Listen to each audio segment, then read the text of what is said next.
Coming up next, a daughter killed when her soccer team's bus flipped. Her dad says states are not doing enough to keep our kids safe on school buses. He's here next with what he says needs to happen now. Then a stunning new study. In 2006, two girls tragically died, these two, when their school bus overturned on the way to a school soccer game. Today, their families say that their lives could have been saved had proper seatbelts been on the bus. Since the accident, their families have lobbied. They call Ashley and Alicia's Law to make buses safer with proper seatbelts. Steve Foreman's daughter, Allison, was critically injured on the crash, and Brad Brown lost his daughter, Ashley. Today, they're spokespeople for the Westbrook bus crash families. Good morning to both of you. Good morning. Thank you for having us. Brad, let me start with you, sir. The law in Texas did pass. However, there are numerous school buses without seatbelts in the state of Texas. Why? What's the problem? Well, the law requires that every new school bus purchased after this September be equipped with lap shoulder belts. That was a good place to start, knowing that we couldn't expect a complete retrofit of all school buses for every fleet in every school district, but we knew we had to start somewhere. Steve, we understand that budget cuts are actually holding this up as well.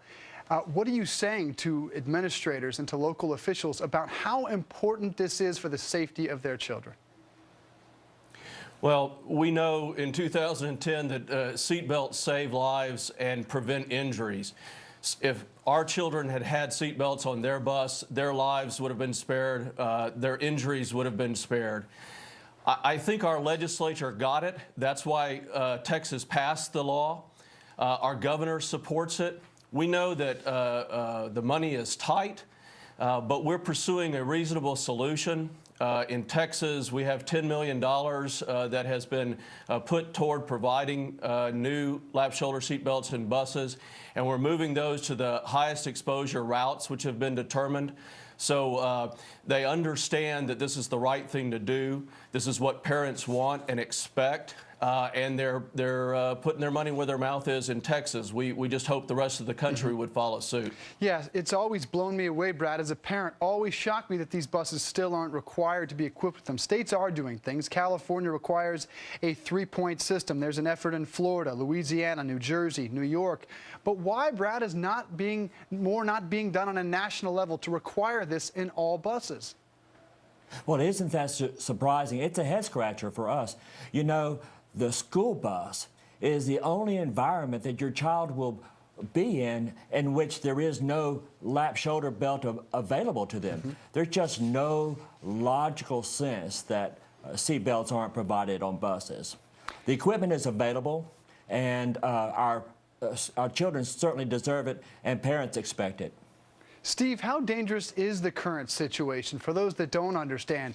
30, 40, 60 kids sitting on a bus with no seatbelt in some cases whatsoever.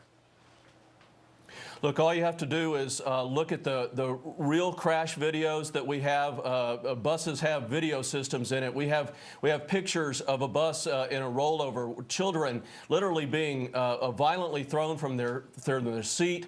We have crash test videos of crash dummies. When a bus has an accident, your child without a restraint system is going to be thrown from their seat. We know that seat belts add a 50 to 70% increase in protection for our child.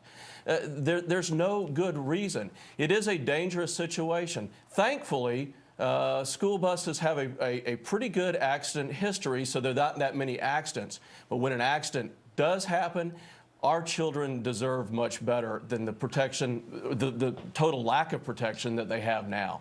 Steve Foreman, Brad Brown, it's such an important issue. Boy, we hope parents, we hope administrators, and we hope Congress is listening to both of you. Thank you for being here. Thank you for having us. Thank you. All right, coming up, a shocking new study may have parents thinking